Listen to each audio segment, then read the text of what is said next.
민수기 20장 1절에 보면 이렇게 얘기하고 있어요. 이스라엘 회중이 신광야에 이르러 이렇게 표현하고 있어요. 여기서 중요하게 봐야 될 건 이르러라는 말이에요. 오늘 우리가 민수기 20장 1절 읽지 않았지만 이르렀다는 표현은 히브리어로 보면 특정 장소에 도착했다 혹은 특정 장소에 들어갔다 뭐 이런 뜻으로 볼 수 있어요. 그래서 영어도 come into나 come to로 이렇게 번역을 하더라고요. 근데 이렇게 장소에 들어갔어요. 이 들어갔다 혹은 이르렀다는 이런 표현은 무슨 뜻을 갖고 있냐면 하나님께서 이스라엘 백성을 이끌어서 어느 정사에 도착하게 해주었다, 이런 뜻을 갖고 있습니다. 우리가 잘 아는 대로 광야 40년 동안 하나님께서 이스라엘 백성을 불기둥, 구름기둥으로 인도했다고 우리가 이렇게 잘 알고 있잖아요. 그리고 그것 때문에 이스라엘 백성은 광야를, 그 험악한 광야를 잘 통과하고 버틸 수 있었던 것 같아요. 특히 민수기 9장 17절에서 18절 읽어드리면 이렇게 기록되어 있어요. 구름이 성막 위로 거쳐 올라갈 때면 이스라엘 자손은 그것을 보고 난 다음에 길을 떠났고, 구름이 내려와 머물면 이스라엘 자손은 바로 그 자리에 진을 쳤다. 이스라엘 자손은 이렇게 주님의 지시에 따라 길을 떠났고 또한 주님의 지시에 따라 진을 쳤다. 구름이 성막 위에 머물러 있는 날 동안에는 진에 머물렀다. 즉 성막에 있었던 구름이 뜨냐 안 뜨냐에 따라서, 그리고 밤에는 그 구름기둥이 불기둥같이 보였다고 그래요. 그것에 따라서 이동했다라고 기록하고 있고, 그것을 증명하듯이 어느 장소에 가면 우리가 그 장소에 도착했다 이렇게 하기보다는 이르렀다 뭐 이렇게 표현하고 있는 거죠.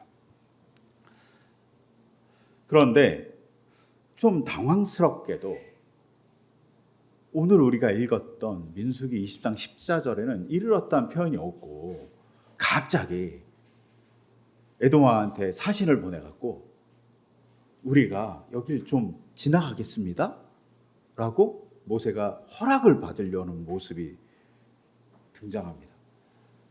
즉 이 모습은 어떤 걸까요? 지금까지는 뭐 이렇게 광야에서 아무도 없는 허허벌판을 막 돌아다니다가 이제는 이제 국가적인 관계를 갖게 된 겁니다. 근데 왜 이때는 하나님이 이끌어주지 않았을까요? 이때는 구름이 인도했으면 그냥 에돔을 통과하면 되잖아요. 그런데 에돔을 통과하려고 사신을 보내는 일이 발생합니다. 이거에 대한 의문들이 좀 있어요. 그러면 에돔 때는 구름이 없었나? 뭐 이런 질문들이 존재합니다. 그럼 모세가 자기 임의대로 에돔에 사람을 보냈나? 이렇게 생각할 수 있잖아요. 정확한 건 알 수 없죠. 너무 오래된 이야기. 근데 본문의 뉘앙스상은 모세가 임의로 보낸 것 같습니다. 하나님의 구름과 하나님의 불기둥이 보이지 않는 것 같은 느낌이에요. 약간 모세가 엄한 일을 한 거죠. 제가 군대 때 제일 싫어하는 훈련이 있었어요. 제일 싫어하는 훈련이 뭐 유격은 그나마 괜찮았거든요. 유격도 받아보고 뭐 저 포병에 갖고 포도 쏴보고 막 그랬는데 제일 싫었던 훈련이 있어요. 그게 뭐냐면 행군이에요. 너무너무 싫은 거예요. 이게 한 밤에 보통 저녁 먹고 떠나는데 그러면 한 40에서 50km를 걷는 거예요. 가끔은 한 100km도 걷고 막 이래요. 정말 너무너무 싫은 거예요. 이게 너무너무 싫은데 저도 피부가 그렇게 좋지 않은 사람이라서 피부가 잘 까지는 거예요. 그러니까 군화가 딱딱하잖아요. 딱딱하니까 이 군화 심으면 뭐 물집이 생기고 까지고 막 그래갖고 처음에, 지금은 뭐 어떨지 모르겠는데 고참들이 신발에 우유곽을 깔아, 막 뒤축에 우유곽을 붙이면 덜 까져 막 그래갖고 막 우유곽 깔고 막 그러고 행군을 했던 거예요. 근데 여지없이 저는 항상 물집이 터지고 살갗이 벗겨지고 막 그랬어요. 그리고 발도 그랬는데 더 싫은 건 군장이었어요. 이렇게 배낭 매잖아요. 군장에 이제 무기도 막 차고 다니잖아요. 뭐 배낭에 막 여러 가지 많이 넣잖아요. 막 옷도 넣고 군화도, 여분 군화도 넣고 막 식량도 넣고 막 집어넣어갖고 막 갖고 가거든요. 뭐 침낭도 넣고 막 그래요. 그러면 이 배낭은 뭐 못해도 한 20kg 정도 나가고 그것만 갖고 가냐? 그렇지 않고 총도 가져가야지. 옆에 물통 차갖고 수통이라고 하는 물통 그 쇠로 된 거 하나, 알루미늄으로 된 것도 차고 가야지. 또 간식도 들고 가야지. 뭐 그러니까 너무 무거운 거예요. 그래서 완전 군장을 하면 한 38kg 정도 된다고 들었어요. 근데 제가 지금까지 한 번도, 지금까지 아니죠. 그 군대 생활하면서 한 번도 38kg를 들어본 적은 한 번도 없어요. 너무 무거우니까 다 가짜야. 군대 편법이 많았고 다 가짜. 막 배낭에 막 박스 집어넣고 빈 박스 집어넣고 그러면서 갔던 것 같아요. 그럼에도 불구하고 배낭이 너무 무거웠어요. 그래갖고 행군하고 이제 마지막에 자대 돌아오잖아요. 그러면 정말 어깨가 빠질 것 같이 아팠어요. 저는 이제 개인적으로 그랬어요. 그래서 배낭 매는 게 제일 싫었어요. 근데 막 그렇게 다니다가 군대 이제 자대 다 끝나고 자대 앞에 딱 오면 저희가 갖고 있던 부대가 철원에 있었는데 철원 산 중턱에 있었거든요. 그러면 고참들이 뛰어 그러는 거예요. 행군 한 50km 했는데 뛰어 그러면 정말 산 중턱에 있는 저희 부대까지 뛰어 올라가야 돼. 정말 그건 더 싫어. 그랬던 것 같아요. 너무 싫었어요. 그럼에도 불구하고 그나마 이렇게 온전하게 돌아오면 괜찮아. 근데 가끔 초급 장교가 갖고 이 산이 아닌가 봐 이렇게 얘기하면 정말 화가 나는 거예요. 가다가 길을 잘못 뜨는 거야 이분이. 그러면 돌아가야 되잖아요. 50km도 힘들어 죽겠는데 더 가야 되는 거예요. 정말 패고 싶어요. 근데 이제 제가 고참이 되고 대충 지리를 알잖아요. 그러면 더 화가 나는 거야. 저 인간이 처음 군대 와갖고 고참이를 장교라고 왔는데 길도 모르고 지도도 못 보고 아유 정말 막 이렇게 욕 같은 막 마음이 막 들어요. 막 그래서 힘든데 가끔은 이제 초급 간부가 조금 지나서 꾀를 내기 시작하는 거예요. 지름길로 가는 거예요. 지름길 막 가. 일찍 도착하려고. 그러다가 고위 간부한테 걸리면 다시 돌아가야 돼. 그러면 정말 한 40km 뛸 걸 한 45km 뛰어야 되고 50km 뛸 걸 한 55km 뛰어야 되는 거예요. 정말 그러면 그 장교를 어떻게 하고 싶어요. 밤에 몰래 잤을 때 가서 한번 진짜 열심히 때려주고 싶어요. 정말 이렇게 어렵게 행군해서 막 가는데 막 엄한 짓을 하면 화가 나잖아요. 근데 오늘 모세가 그런 거 비슷한 거 한 거예요. 갑자기 40년 동안 광야 잘 돌고 있어갖고 이제 이스라엘이 가나안 땅으로 들어갈 쯤이 됐는데 에돔에 괜히 가갖고 우리 여기 좀 통과하게 해줘 라고 얘기한 거예요. 근데 거절당했어. 돌아가야 되잖아요. 제가 오늘 주보에 지도를 하나 실어놨어요. 한번 보세요. 이렇게 광고를 안에 있어요. 이렇게 여기 이렇게 주보에 있으면 잘 보이지 않겠지만 왼쪽에 중간에 이렇게 가로로 뚫고 있는 길이 있잖아요. 그 영어로 네게브 바로 밑에 보이죠? 요거 여기 이렇게 가는 거 보이지요? 예. 이렇게 가는 거 보이잖아요? 이게 이제 모세가 간 길인 거예요. 근데 여기서 거절당해요. 어떻게 되겠어요? 다시 돌아갔고 그 밑에 있는 이렇게 뺑 돌아가는 V자 그려서 돌아가는 이 길 있잖아요. 이 길로 돌아가요. 엄한 일을 한 거죠. 이 길이 3배나 멀어요. 이 길이 한 400km 되고 모세가 에돔까지 간 길이 한 100km 정도 돼요. 한 120km 정도 되거든요. 얼마나 화가 날까요? 한 2, 3km 돌아도 화가 나는데 100km를 한 400km를 돌아가야 되는 일들이 막 발생한 겁니다. 근데 모세는 왜 이랬을까요? 구름기둥, 불기둥 잘 보고 가다가 왜 갑자기 모세는 에돔한테 가서 우리 이 길로 가기에 좀 길을 좀 열어줘라고 얘기했을까요? 왜냐하면 이 길이 빠른 길이기 때문입니다. 봐도 빠르잖아요.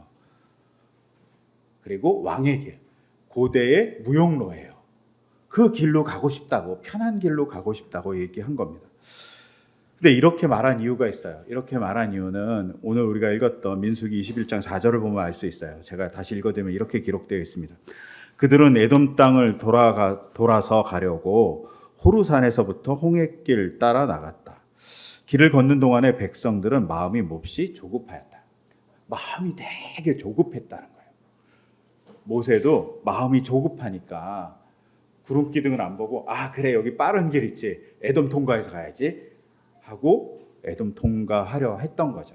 근데 이 마음이 조급했다는 이 말이 우리는 성경에 마음이라고 번역한 단어가 히브리어에 여러 가지거든요. 근데 여기서 마음이 네페시예요. 그냥 육신, 몸, 영혼 모든 걸 다 포함한 단어가 네페시인데 이 네페시, 즉 내 전 존재가 조급했어요. 근데 이 조급하다는 이 히브리어가 그냥 마음이 급하다가 아니라 히브리어는 원래 짧다라는 뜻이에요. 그러니까 내 전 존재가 짧아졌어 이렇게 얘기하는 거예요. 이 말 속에는 내가 지금은 제발 짧게 가나안 땅에 들어갈 수 있는 길이 있었으면 좋겠어라는 암묵적인 뜻도 포함하고 있습니다.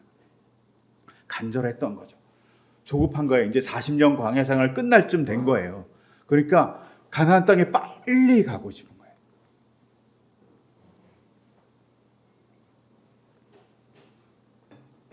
가나안 땅에 빨리 가고 싶으니까 모세가 에돔 왕에게 부탁한 거죠. 여기서 우리가 중요하게 볼 것이 있습니다. 신앙생활에 우리도 그렇다는 거죠. 뭐가 급해, 조급해. 그러면 하나님이 안 보이고 우리의 생각대로 행동할 때가 많다는 것이죠. 우리가 이게 맞을 것 같아, 이게 합당해 라고 생각하면서 그 일을 진행한다는 거예요. 당연히 모세의 결정은 되게 합당해요. 빠른 길이니까, 왕의 대로니까. 에돔만 허락하면 얼마든지 갈 수 있는 좋은 길이거든요.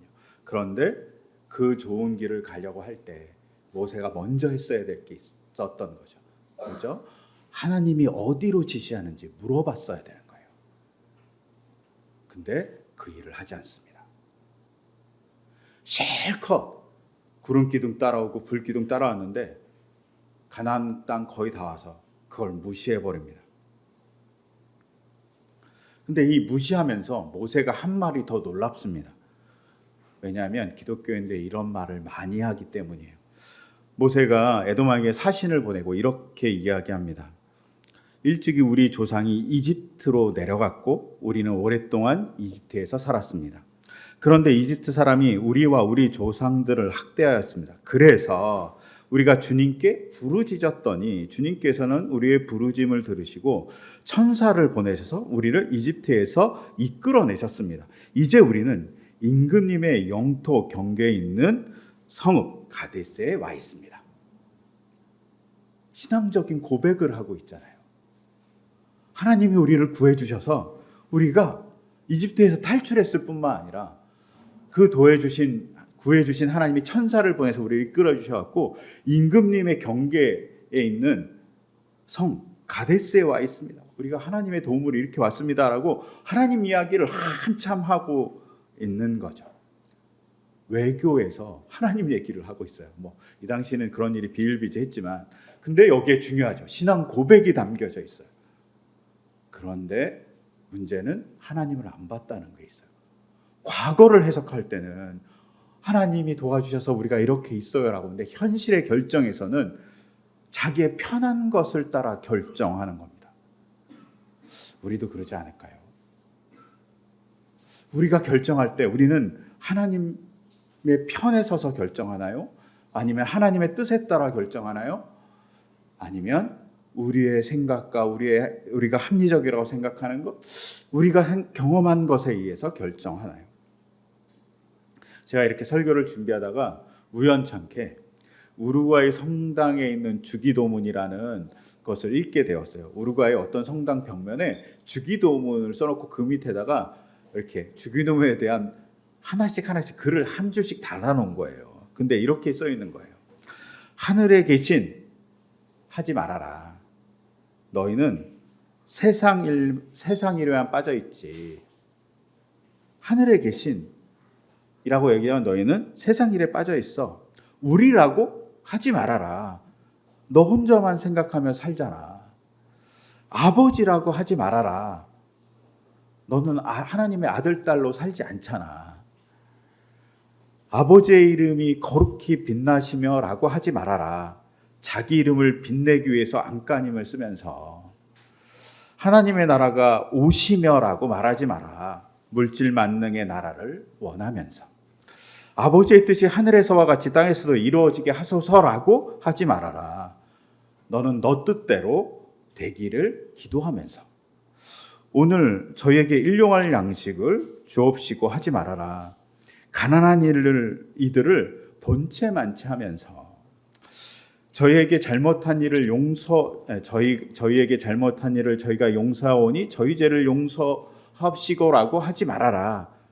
누구에게나 아직도 너희는 앙심을 품고 있으면서 저희를 유혹에 빠지지 않게 하시고라고 말하라. 죄를 지을 기회를 찾아다니면서 악에서 구하옵소라고 하지 말아라.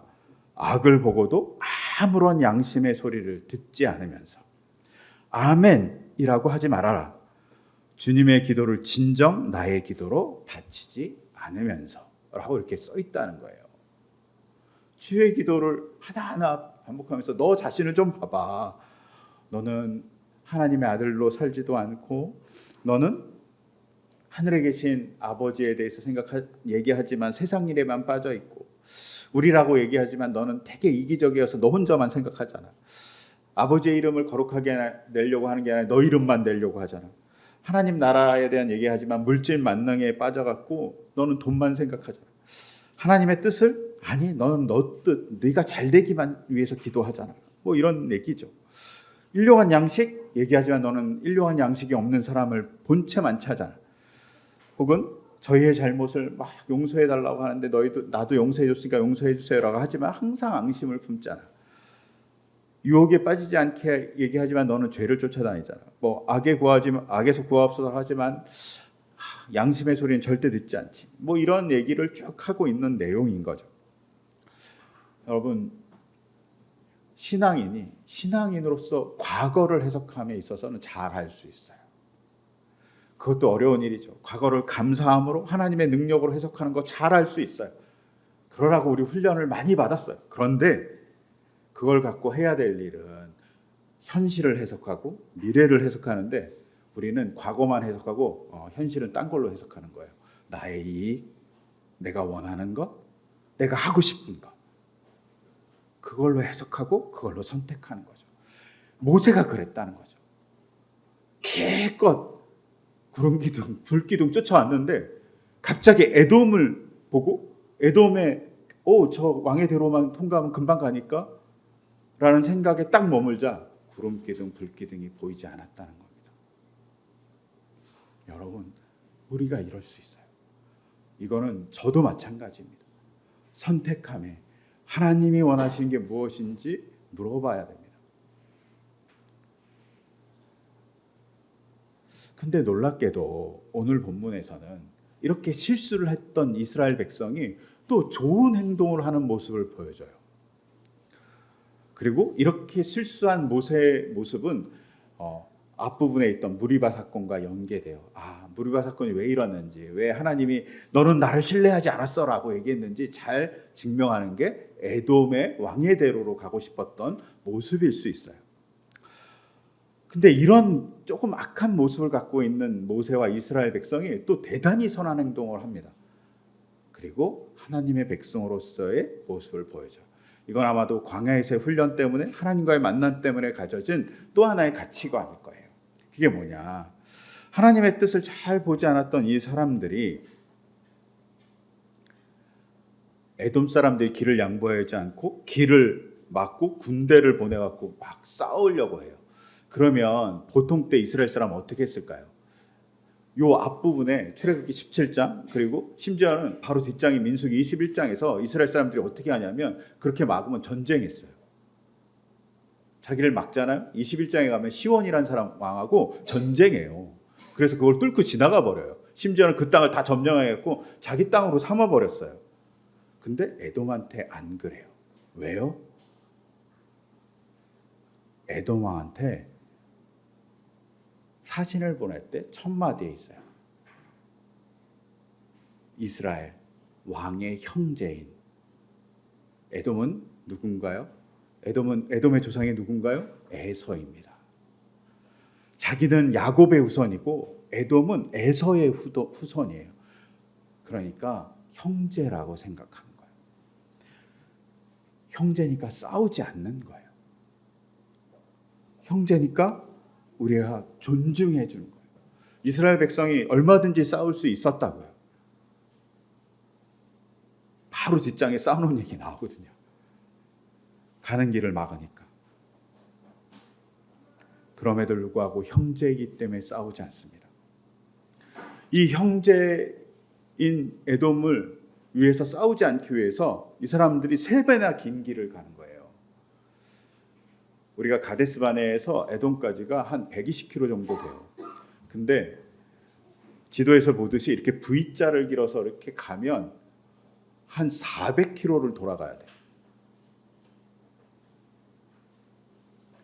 광야를 400km를 걸어가야 돼요. 근데 이 걸어가려고 할 때 이 사람들이 한 얘기가 있어요.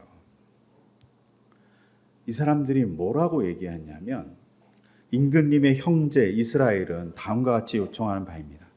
임금님께서는 우리가 겪은 온갖 고난에 대해서 알고 계실 줄 압니다 라고 얘기하면서 요청했었어요. 근데 여기서 알 수 있는 게 뭐냐면 온갖 고난을 겪고 있다는 거예요. 근데 이 고난이 히브리어로 되게 특이하게 써 있어요. 테라라는 히브리어인데 이게 라라는 히브리어에서 왔어요. 라가 이렇게 알 발음 라가 아니라 엘 발음 라예요. 이거 알 발음 레아는 보다라는 뜻이고 엘 발음 라는 지쳤다는 뜻이에요. 즉 여기서 고난이라는 말이 단순히 고난이 아니라 저희가 지칠 대로 지쳤습니다. 너무 힘듭니다 라고 얘기하는 거예요. 임금님 보시면 아시잖아요. 우리가 40년 동안 광야를 헤매서 얼마나 초라하고 얼마나 빼쩍 마르고 얼마나 볼품없는 사람이 되었는지 보시면 아시잖아요. 이렇게 얘기하는 거예요. 근데 그렇게 지쳤음에도 불구하고 형제이기 때문에 싸우지 않습니다. 이스라엘 백성이 에돔을 존중해 준 일이에요. 저는 개인적으로 현대에 지금 이스라엘 사람들이 가자 지구 팔레스타인과 엄청 싸우잖아요. 근데 그들이 같은 족보잖아요. 어떤 면에서. 즉 성경을 안 지키시는 거예요. 싸우시면 안 되는 대상하고 싸우고 계시는 거예요. 너무나도 지친 이 사람들이 이렇게 돌아가는 건 평화를 만들기 위해서입니다. 여러분, 이 모습이 사실은 우리에게 예수님이 해주신 모습입니다. 오늘 읽었던 로마서 5장 1절에 보면 그러므로 우리는 믿음으로 의롭다 하심을 받았으므로 우리가 의롭지 않아요. 근데 믿음으로 의롭게 되게 예수님이 만들어 주셨다는 거죠. 우리 주 예수 그리스도로 말미암아 하나님과 더불어서 평화를 누리게 됐어요. 우리가 평화롭지 않아 하나님하고요. 그런데 예수님이 이 땅에 오셔서 십자가를 지심으로 원수 같은 사이가 평화를 갖게 됐다고 얘기합니다. 왜요? 인간을 사랑하시니까. 인간을 자기의 자녀라고 생각하시니까. 인간을 자기의 피조물을 넘어서 자기의 형상과 모양을 가진 귀한 존재라고 생각하니까. 하나님의 백성이라고 생각하니까 하나님이 평화를 이룰 대상으로 본 거죠. 바로 우리를 말입니다. 그래서 그 평화를 이루기 위해서 어떻게 합니까? 바로 자기 아들 예수를 보내줍니다. 우리를 형제 삼고 우리를 자녀 삼고 아들 삼기 위해서 말입니다. 그리고 이렇게 얘기합니다. 평화를 이루는 사람은 복되다. 예수님이. 그들이 하나님의 자녀라고. 하나님의 자녀인 예수님은 평화를 이루기 위해서 오셨습니다. 그러니까 하나님의 자녀인 거예요. 근데 우리에게 요구하십니다. 너희도 평화를 이루는 사람이 되라고 말입니다. 그때 하나님의 사람답게 살아가는 거라고. 이스라엘 백성이 너무 조급하니까 그리고 자기 욕심이 과하니까 하나님을 보지 못해요. 그러니까 에돔을 통과하려고 했던 거예요. 모세도 마찬가지입니다. 근데 그런 자기 욕심과 더불어서 이스라엘 사람들이 갖고 있었던 아주 선함은 하나님의 자녀답게 평화를 만들려고 했다는 거죠. 누구한테만? 자기 형제된 나라에게만. 그런데 사실 우리는 형제된 나라에게만도 평화를 갖지 않는 우리 존재라는 걸 잘 알잖아요.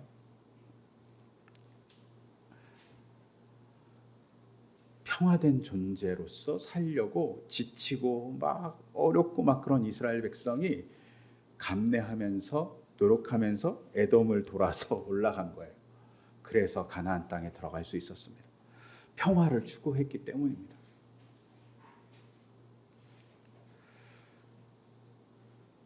하나님을 보지 못했지만, 하나님의 구름 기둥과 불 기둥을 따르지 못했지만 40년의 훈련은 평화를 꿈꾸는 사람으로 만들어준 거죠.